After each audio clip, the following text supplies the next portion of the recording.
And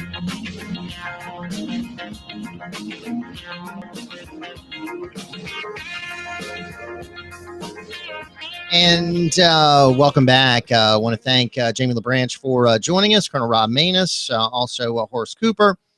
Right now, though, it's time for our All-Star, who joins us on Tuesdays, publisher of Bayoubuzz.com, Steve Sabludowsky.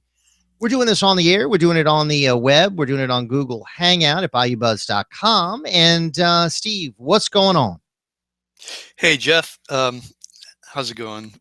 Hey, it's going great. It's been a busy morning so far, Steve, and lots of developments here going on in the statewide races. We had one candidate on and going to be doing a lot of the interviews over the next few weeks. What do you make of the new attack ads coming out in the governor's race? David Vitter going after Jade Arden. I know there was a forum yesterday where all the candidates sort of piled on Vitter for not attending. Your thoughts? First, as far as the advertising, it's pretty expected. I mean, it's going to get worse. It's really hard to tell what is true and what's not true, and hopefully we'll be able to really kind of filter the BS from the truth. Mm-hmm. As far as I did not make the forum yesterday.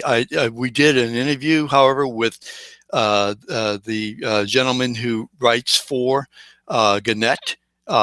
He was there, and we're going to put that up shortly, the interview, in terms of what he saw. And so I think that it's a shame that David Vitter did not attend.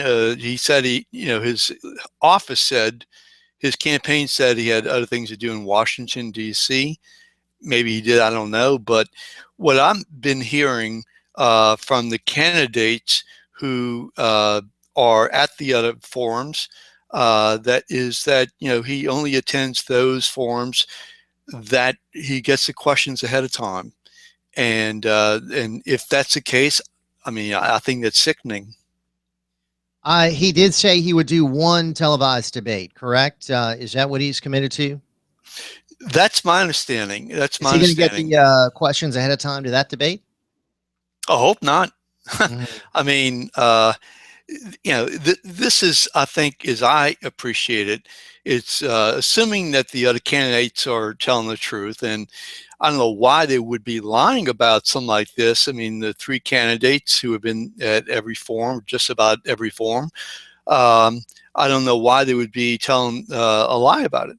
And I think that if it's the case, and what I've read is that he doesn't want to respond about the madam and prostitution charges, and so therefore he's just not going to go to those debates. Here's what I've noticed, and I want to get your thoughts on this. I've noticed that it has become more of an issue in this race than it was in 2010, seemingly now being brought up in commercials, being brought up at forums. At the Alliance Forum, he was asked a question about it. He was asked, I think, a question about it in an earlier forum. It's now going to be the subject of a continuing ad campaign by an independent group. I think the Water Coalition. Not really familiar. Sure. Yeah, who that is. And then the candidates that are running against him seem to be talking about it some. Jade Arden saying he's never, committed a criminal act. I guess implying David Vitter has. Well, I mean, he was asked a question. I don't know if there was a conspiracy. Like I said, I was there at the time the question was asked. And I mentioned that last week. And I have no idea if there was a conspiracy at all. Darden answered the question that was asked. Vitter fudged by saying that, he wasn't, I don't want to misquote him, but my recollection was that he really couldn't cite what RS-14 was. But then he goes and he calls it a gotcha question. So, I mean, RS-14, anybody who went to law school, anybody who's a legislator is going to know what RS-14 is. So, it deals with, it's a criminal statute. So, I think, honestly, truly, the guy ought to just address the issue head on. The games that he's played is obnoxious. I mean, since 2007, just address it. Just, answer the questions, and I think a lot of this stuff would go away. Just say, hey, I was involved in this for X amount of months, or here's what I did, and just come clean. I mean, he doesn't face any kind of potential prosecution because it's Right. beyond the statute of limitations, correct? So he doesn't have to worry about that, right? Yeah. Yeah. I mean, I'll play like this. I mean, I think he was beyond the statute of limitations in D.C. when he decided to take, at least his attorney said that he was going to take the Fifth Amendment, and they also tried to quash the subpoena. To me, that's the issue. It's an issue related to crime. It's not an issue as to what he did. Okay, that's not the issue. It's the issue related to crime, and so by trying to quash a subpoena at a time where in the city of New Orleans, the biggest issue that we have regarding crime are witnesses not willing to testify. That's a shame, and I just think it's really difficult. I think he needs to just address it. I think that people are going to vote for him anyway who were going to vote for him.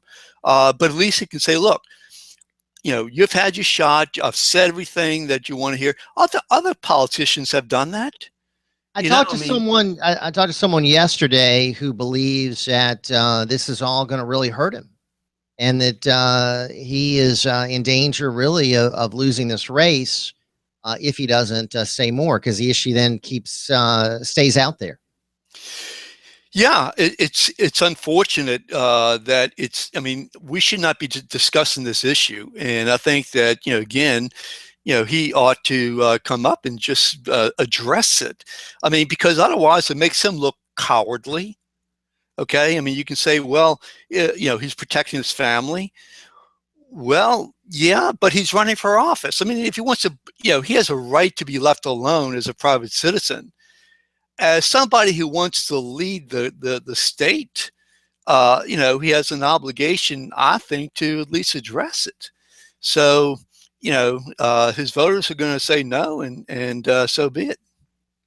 Then some would say, hey, well, Bill Clinton, he never addressed everything that he did at the federal level. I mean, he never addressed allegations by, Jennifer Flowers and Juanita Broderick and all these other women, Kathleen Willey. So he was able to get by. I mean, why shouldn't Vitter? Well, as I mentioned last week, in my opinion, two wrongs don't make a right. I think that I'm glad that Clinton was impeached. I'm sorry that he was not convicted. David Vitter was was happy that, or he had recommended, of course, that Clinton step down. So, how can you recommend that somebody step down, and on the other hand, when you're under fire, you don't even talk about it? Our talk line, 504-556-9696. Jeff Crouere here, Steve Sabludowsky with us. Let's take some calls. Steve, John checking in with us in Metairie. Hey, John, good morning. Yeah, good morning, gentlemen. If you would allow me to cite something that was in the Advocate. Yes, sir. Lisa Taylor, an educator out of New Orleans. This may drive James up the wall. She had a few things to say about Confederate monuments. One, according to U.S. Public Law 85-42, Section 410, which was approved May 23, 1958, Confederate soldiers, sailors, Marines who fought in the Civil War were made U.S. veterans. This act of Congress made all Confederate veterans equal to U.S. veterans. Second, 29 years earlier, U.S. Public Law 810, approved by the 17th Congress on February 26, 1929, the War Department was directed to erect headstones and recognize Confederate grave sites and U.S. war dead grave sites as U.S. war dead grave sites. Second, Lee Circle in New Orleans has a 12-foot statue of Confederate General Lee, which we all know, and it's been included in the National Registry of Historic Places in 1991. And fourth, also included is, of course, P.T. Beauregard. We know that. Jackson Square is an historic park in the French Quarter, which was declared a National Historic Landmark in 1960. A National Historic Landmark is a building, site, structure, or object recognized by the U.S. government for its outstanding degree of historical significance. Yeah, I don't see him going after Jackson Square, right. John. Right. So she wants to know, and everybody else, how can the mayor and city council remove federal government historical landmarks and historical places? And how can they remove a statue or monument to a U.S. veteran? I mean, shouldn't we learn from history? That's what she cites, and I'm in agreement with her. And, James, of course, is always saying we should obey the law. Well, those two things I cited were law made, honoring Confederate soldiers as U.S. veterans and the grave sites as U.S. war dead grave sites. So James might want things, but guess what? A law is a law, and it should be. That's why I think there's a good legal case for the statues to be retained. And that's why I think you're going to see a lawsuit filed, John. Yeah, I think once the city council, if they go through with approving the, well, they will. I mean, they are going to go through with it because they're a rubber stamp for Landrew. Yeah, but then the lawsuit should come right. after that. I think it'll be. All I wanted to say. I think you made some very good points, and I thank you for your call. I think the lawsuits will happen immediately after that. I think the vote is going to be next week, Steve. And do you have a different thought as to whether the city council will approve that or not? I mean, I tend to think they'll go along with it. Your thoughts? I have no idea. I really don't. If there's a law that says that that the local community, the city, parish, whatever, does not have the right to remove a statute. If that's what a law says, then I would say that the preservationists would have a good case. I don't know if there is a statute on the books that actually says that. So I think look, we need to follow what the law is, and whatever that law is, that's something we need to follow. Let's go to Bob in Metairie. Hey, Bob, what's going on? Good morning. Good morning, Jeff. Hey, Jeff. I like what's the goofy colonel's name over in Algiers or Slidell? Colonel Jessup. Jessup. Yes. I read an article recently about the Buffalo Soldiers. Yes. And Indian Museum of Native Indian Museum of Genocide. They accused the Buffalo Soldiers of genocide against Native Americans, the Indians. The Army furnished them in the Indian Wars, and their specific job was to kill Indians. And this is a historic fact in the Museum of Genocide, Indian Museum of Genocide. You go on the website, they can look it up. And there's a statue in Audubon Park honoring the Buffalo Soldiers. So declared heroes by two of the city council people about 2 years ago. So I like that investigated. Okay. And the reason the Indians called them Buffalo Soldiers for a reason, and that's a historical fact. And like I say, there's a website, the American Indian Museum of Genocide, and that was their primary objective for the U.S. government to kill Indians. Hey, Bob, I appreciate that information, and certainly that's something we hadn't heard before, so I appreciate you sharing that with us. That's Bob in Metairie, but we're up against the clock. We got to roll to a news break. More with Steve Sabludowsky, more of your calls, 504-556-9696, right after this.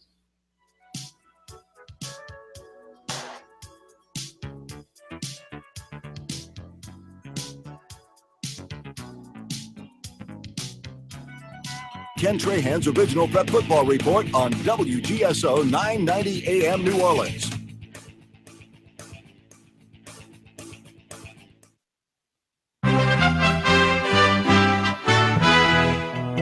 USA Headline News. I'm Ron Taylor. Republican presidential frontrunner Donald Trump is offering his sympathy to Scott Walker as the Wisconsin governor bounced out of the race for the GOP nomination. Trump reacted to Walker's decision on Fox News. Well, I feel badly for him. He's a nice guy. I got to know him a little bit during, as we say, the trail, going out on the trail, and I think he's a terrific guy and a nice guy, and I think it's been tough for him. He started off high. And Trump said Walker will do fine going forward and called him a good governor who has plenty to govern. Senator Bernie Sanders will be addressing striking workers in Washington, D.C. today as the Pope arrives for his highly anticipated visit to the U.S. The Democratic presidential candidate will be joined by other high-ranking activists who support the strike. Republican presidential candidate Ben Carson is defending comments he made, saying he wouldn't support a Muslim as president.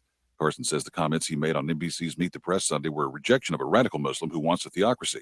He added that he'd be open to electing someone with a Muslim background as long as they rejected some tenets of Islam and swore to place the Constitution above their religion. This is USA Headline News. Welcome to Staples. Hi, Staples guy. My office computers are running really slow. Do you? Staples has the latest Windows 10 devices. They're lightning fast. But I want... A great deal? Right now, get up to $250 off select laptops, desktops, and 2-in-1 PCs with Windows 10. Wow, and do you have plans? No, actually, I'm free. I meant tech service plans. Yes, we do, and I'm still free. Get more tech for up to $250 less. Staples. Make more happen. Offer ends 9/26, valid in-store and online while supplies last. Hey, neighbor, it's me. That guy 2 desks away that never takes a sick day. Seriously, you can always count on me to show up, even if I feel terrible.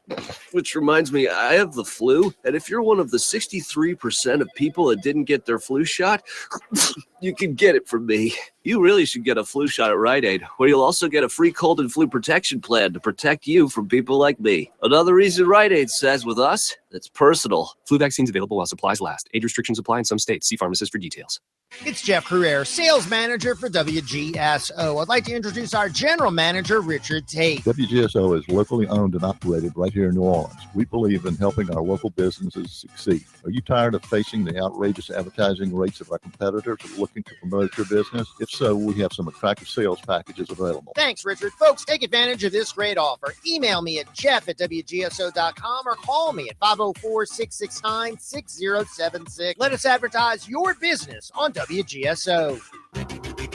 Hey, New Orleans. Join me, Greg Douglas, on Fan to Fan Radio, a weekly perspective on college sports you won't get anywhere else. I'm no professional statistician or film room expert, just a rabid college sports fan with half my brain focused on the conference we love.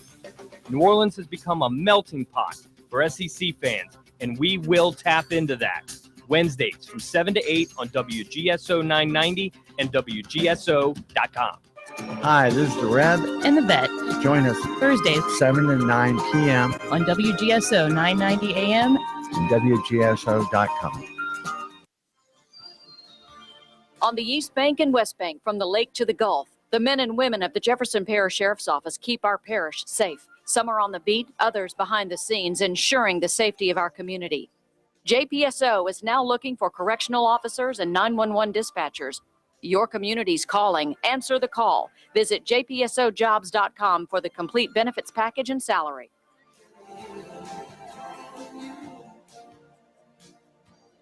Hi, this is Marcel Lashover. Join me every Friday from 5 to 6 for Show Me the Money Show on WGSO 990 AM and WGSO.com. Farmers markets, neighborhood shopping, transit, the local food system, outdoor adventures, and more. Tune into All Things Local Saturday mornings at 9 as we talk to the people making it happen. Dry air mass in place temporarily. That's making for a comfortable starts to the mornings, but the afternoons do warm up. Today, we're going back to a high around the upper 80s after a nice, comfortable start with the low humidity this morning. Tonight's low will drop off into the mid-60s to about 70 in the morning. Fair skies. Slight chance will come back tomorrow and a little bit each day, too. Thursday and Friday, only 20% for the afternoons. Sunshine and partly cloudy days. Each afternoon, feeling a little more humid. About the upper 80s. Ponchatoula Antique Trade Days and Arts Craft Fair in America's Antique City. Ponchatoula, Louisiana, a Southeastern Tourism Society Top 20 event with antiques and collectibles, fine arts and crafts.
26, the Conifer, the Kenner Star, KTV, City Business, and WLAE. It's WGSO's own Jeff Crouere. All right, welcome back. Another segment with our friend, the Ringside All-Star publisher of Bayoubuzz.com, Steve Sabludowsky, who's with us on Tuesdays. Taking your calls, 504-556-9696. We're also doing this via Google Hangout at Bayoubuzz.com. And Steve, welcome back, sir. Hey, Jeff, thank you so much. Real quick, before we take some more calls at 504-556-9696, any thoughts on the departure of Scott Walker from the presidential race? I guess the main thought is when is Bobby going to go? It's amazing. It's amazing that Scott Walker, dropped so much so quickly. And obviously, I think the reason is because of Donald Trump and Carly. So does it surprise me? Yeah. And Carson, I would say. And Carson. To some extent, Carson. Yeah. I mean, Carson, I think, gained 4 points in the last month or so. So the one who the experts are saying, quote unquote experts are saying, they think it's going to help Marco Rubio. The fact that Walker's out, that maybe those were two very similar candidates. Your thoughts? I'm not sure that they were really similar. I don't know really that much about either one. Is Rubio more mainstream? I don't know. Certainly he's young as was and as is Walker. So maybe from that standpoint, generational. Mm-hmm. But I don't know if he, I think he did a good job during the debate. I thought Walker did a fair job. But look, the money isn't there. I mean, that's what got Perry out. That's what getting Walker out. I don't know what's keeping Bobby in. Ego. Yeah, but at some point in time, ego, money talks, and ego walks. Yeah. We shall see. 504-556-9696. Steve, let's get back to the phone calls. Next joining us is James in Metairie. What's going on, James? Good morning. With Jeff, good morning, and hi, Steve. Since my name was brought up, I'll tell you what really drives me up the wall, and that's these old white conservative males, like some of the callers, and I'm sure 60% of them voted for the Klansman and white supremacist David Duke back in 1991 to be their governor. They're probably going to vote for a moral degenerate David Vitter to be the governor.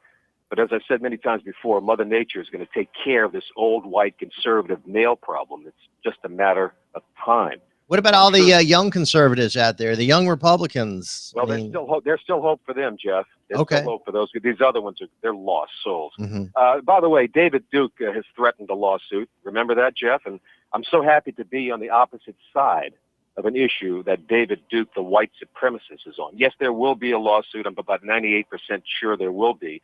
And, in NOLA.com, you read the comments about this. And I've never brought up the white and black issue. But to a lot of these guys, it seems like their feelings are really hurt. They don't want to see any blacks get anything. They lose and the blacks win. Well, that's not how I view it, okay, as far as the monuments. And Steve, did you hear Rob Maness call for a special session of the Louisiana legislature to take up passing legislation to protect the statues of these enemies of the United States? The guys who went to war against the United States and killed its soldiers. How crazy is that, Steve? Okay, and let me just say one more thing, Jeff. Did he call for a session just for that reason, or is he saying that should be on the call of the session? I was under the impression that you think that should be one of the reasons for a special session, not the only thing the special session would do. Yeah, how much would that cost? Okay, another special session. That's crazy. And by the way, Jeff, I've asked you many times before to try and get someone from the other side. Hey, I after we talked, I reached out again to that minister. Here's another suggestion. Yeah. Paul Rainwater, the former chief of staff, administrative chief for Bobby Jindal. Right. In the Advocate recently, and this is a Army veteran, okay? He's called for the removal of the monuments because they don't reflect our values, not at all. So could you try to reach out to Paul Rainwater? Sure. He's already made an appearance on talk radio. Yeah. You know, I was hoping to get this church leader, and still holding out hope, but you know, I keep trying and getting sort of a you know, a runaround, but we'll see. That's another suggestion. Thank you. All right, Jeff. Anyway, all right. Look, I think there's going to be a lawsuit. I'm putting it at about 20% that the monuments will come down, 80% that it won't. There are just so many obstacles. But the issue is this. It's an initiative by the mayor, as he said, to try to prepare for the tricentennial of the city. And it's trying to correct a grave, grievous sin. You know, like bitter sin, you know, a grievous error. Those monuments to a enemy general, to an enemy president who, without question, is a white supremacist. Without question. Yeah, but James, I mean, where do you go from there? I mean, you can bring up problems with Jackson. You can bring up problems with the plantations. I mean, it opens up a very disturbing can of worms, and I think the mayor is not doing it for the tricentennial. I think he's doing it for himself. I really do. I think it's all about himself. Jeff, the mayor has outlined 4 monuments and 2 streets. I'm not so hot. Yeah, but the activists who go before city council, they've got a different agenda, James. The activists are activists. They're like anybody else. They can show up. The mayor has the power and the authority to try to initiate. Yeah, but none of those activists were motivated until the mayor made this an issue. The mayor is the one that turned a nothing issue into something now front and center. Jeff, this is happening at various locations around the country. And it's ridiculous, James. It's got nothing to do with a guy in Charleston who went on a cheating spree. It's ridiculous that this whole thing is being brought up. It's like a Muslim terrorist shooting up Fort Hood, and everybody wants to remove mosques all over the country. I mean, that doesn't happen, does it? Steve, your thoughts? You know, I'm really trying to get to understand the real emotional issues involved with this monument statue controversy. I mean, you know, is it that we're craving for history? Is that we're craving for trying to maintain, I mean, what James said about, you know, black versus white is like a football game. Is it you know, what is the real emotion? What is the real reason that there's such pent up anger on both sides? And I'm just really trying to get to the bottom of it. I don't know what it is. It wasn't there prior to Mayor Landrieu making this his signature issue, right? Okay. Well, I don't know if it's a signature issue, but you know, and I think it is. I agree, and I know that, you know, I mean, you've talked out against the mayor. Is that the reason why that you're passionate about it? I mean, what is the reason that you and others, and also the other side, what is what ISIS is doing in Syria, attacking historical sites? It's similar to what ISIS, the enemy of freedom, is doing in Syria. Historical sites are being destroyed. Okay. And I see this as part of history that is being attacked by a politically correct, political animal who is looking for maybe his next move politically, and is not doing this in some benign way to bring the part of the city together and some, you know, mumbo jumbo about the tricentennial. And this is all about, you know, the 300-year anniversary coming up. No, I mean, I think he's doing it about himself. He is the one who's engineered this. He is the one who's put this front and center. He is the one that's created all of this. And I think the graffiti now that you see at some of these sites, the costs that have been now incurred to maintain them, it's all on him, in my opinion. And I'm sure all these forums and workshops and summits and meetings, that's certainly cost something. And that's all, of course, started by him. Okay, and, Jeff. So we've got a city that's in a, quote, budgetary crisis. So even though the supposed removal costs are going to be paid for by an anonymous donor, I'm sure we've already incurred some costs already to hold all these public events to discuss the issue. Well, So, here's my resolution of the situation, and I was going to write a column about it, and I still may. But again, as I've told you, I don't see the reason to pull down the 4 statues. The one statue that really does bother me is the Liberty Monument. I see that there is a way to resolve all this. As you know, I'm a true believer in technology to solve problems. I think they ought to put QR codes on the statues. And so therefore, people want to go buy the statues, they can go and scan the QR code on the statues. I mean, they put it up on signs now, on billboard signs. And so you can get, archived information about these individuals, about Robert E. Lee, whether you like them or not, disagree or not. I think that's, a way of being able to deal with the situation. I don't like the idea of removing history. I mean, that's probably the main reason on my part. Now, there's another solution I have and counterpart, and that is that, look, New Orleans was the largest city, except for New York, as I understand, around the Civil War. And we were, the cotton, we were the center of the cotton industry. We were the center of the slave trade. I would not be against, putting up a monument with, say, slaves in bondage on the foot of Canal Street, okay, to show that this is a part of our history. We reject it now, but it did represent a part of our history. All right, hang on, Steve. Let's come back and wrap it up. We got to take a brief time out. Steve Sabludowsky with us, Jeff Crouere here. Also, we're going to be joined a little bit later on by Pastor Greg Young of the Chosen Generation. We'll do a simulcast with the pastor on his program. But first, a brief time out right here on Ringside. Katie's Restaurant, open 7 days a week, located at 3701 Iberville, just a block off the Canal Street streetcar line. Rated #1 neighborhood restaurant by Gambit and New Orleans Magazine, also featured on Food Network's Diners, Drive-Ins, and Diners. Serving the best in New Orleans Creole cuisine, from fresh Louisiana seafood to gourmet po' boys, pizzas from the Brooklyn-style Stone Pizza Oven, featuring daily specials for lunch and dinner, and a Sunday brunch that'll make the angels sing. Let Katie's cater your next event. Call 488-6582. Check out our menu online at katie'sinmidcity.com. I recently came across 10 steps for getting rid of the blues on those days when things don't go right. Step number 1 is to do something nice for another person. Steps 2 through 10 are to repeat step 1 9 more times for 9 more people. What happens when we do things for others is that it changes our focus. We take our eyes off of ourselves and our discouragement and put them on the needs of another person. The Bible exhorts us to consider others' needs more important than our own. We help others and we help ourselves all at the same time. This is David Jeremiah encouraging you to get on the road to new life. Discover God's reasons to help others on Route 66. Route 66, driving the word home. Log on to Route66Life.com. Start your journey home today. Where you at, Whodats and Tiger fans? It's that time again, and the Wednesday Blitz Show is back with a new name and new time.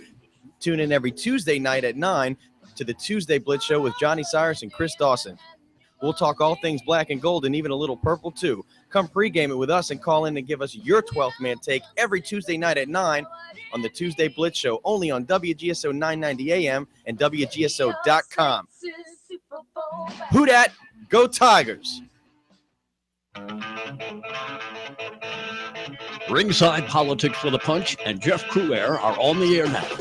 Whether you're defending a sacred cow, beating a dead horse, or shooting the bull, bring your chickens home to roost now by calling Jeff Crouere at 556-9696.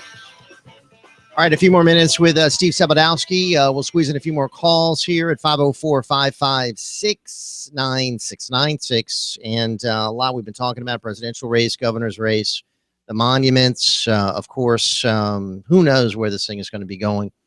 And the Pope visiting here this week. Steve, that's certainly going to be the main news story of the week. And we'll be seeing the president and the Congress and the UN be sort of the focus of the Pope's visit.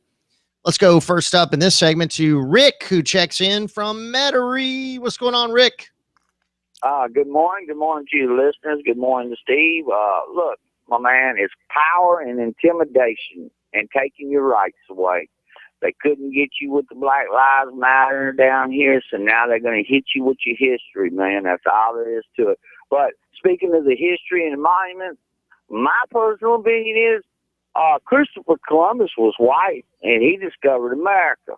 And as far as I know, Benjamin Franklin, he discovered electricity, and you go on down the list with the trains and everything else. So my personal opinion, and I think a lot of people have this opinion, I'm like your guest there. I don't believe in destroying history, good or bad. But the white man built this country.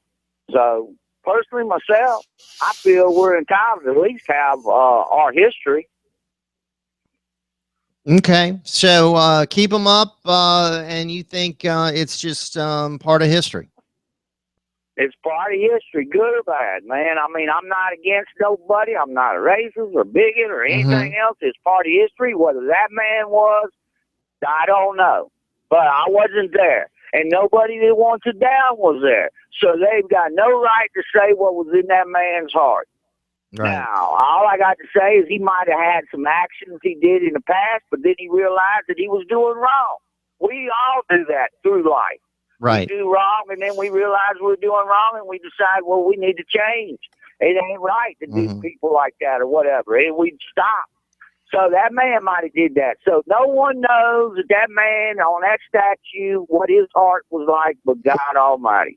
And we ain't got no right to tear down statues or any monuments that have something to do with the history, the good that they did do.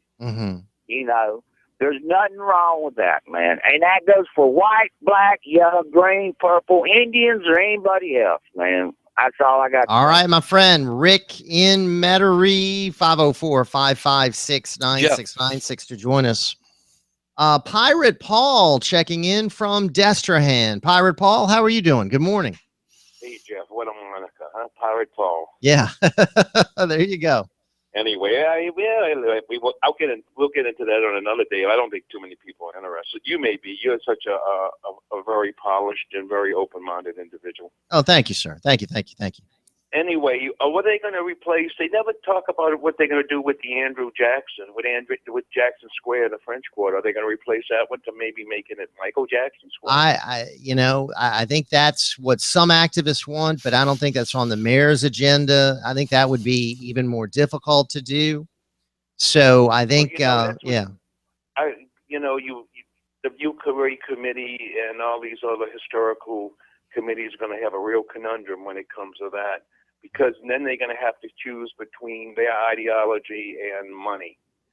And I tell you what, I'd hate to see Jackson Square taken down, just like I'd hate to see Lee Circle taken down. Oh, absolutely. That is what the French Quarter is built around, is Jackson Square. That is the French Quarter.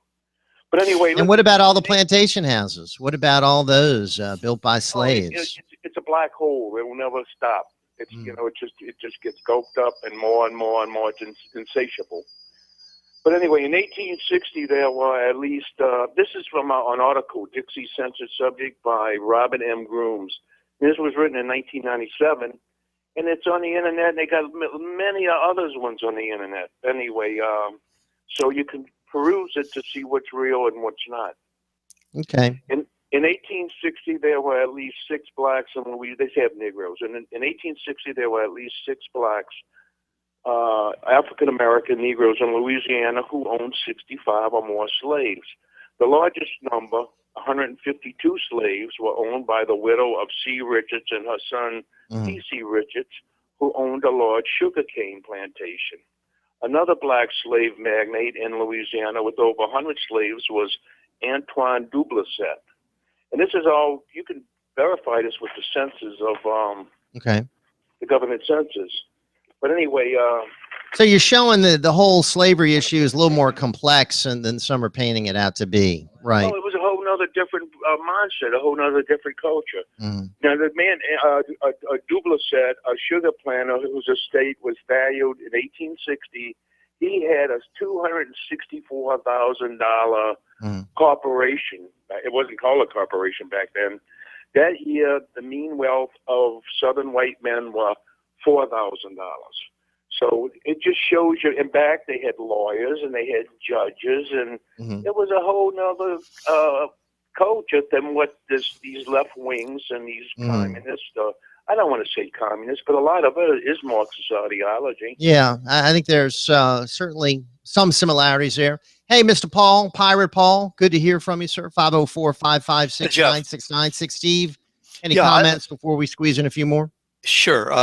Again, I'm curious as to whether or not anybody would be interested in putting up, say, a statue of a slave, a man, a woman being enslaved, and putting that on, say, the foot of Canal Street or some other location.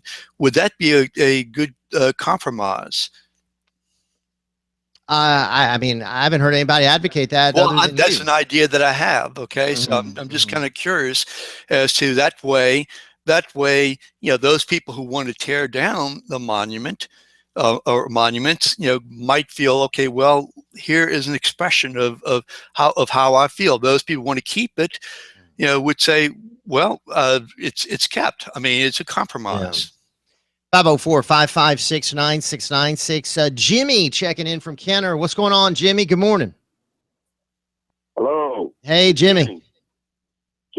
Kenny, I'm sorry. Kenny, how are you, sir? Good morning. Yeah, fine. I want to respond to Pirate Paul and the previous caller to him. It seems as though, his suggestion is that there were black slave owners. Okay, so do any of them have a statue up? The black slave owners. Okay. Right.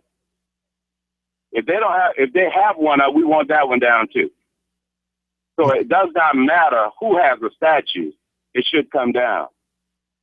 I mean, this is a country of a diverse people, not just one people. And so there can be an arena, a warehouse, a museum, whatever you want to call it, where all these things that is from our history past could be put.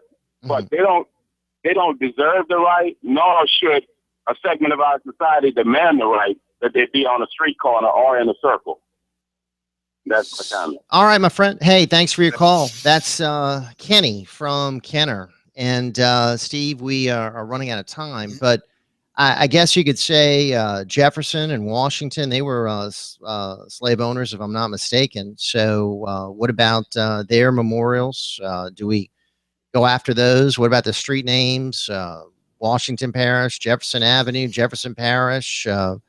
What about Napoleon? I mean, he certainly committed atrocities. We've got Napoleon Avenue. I mean, I think it's very destructive. Well, there are emotions involved, and that's why, my recommendation would be, to try to deal with those emotions and to honor history.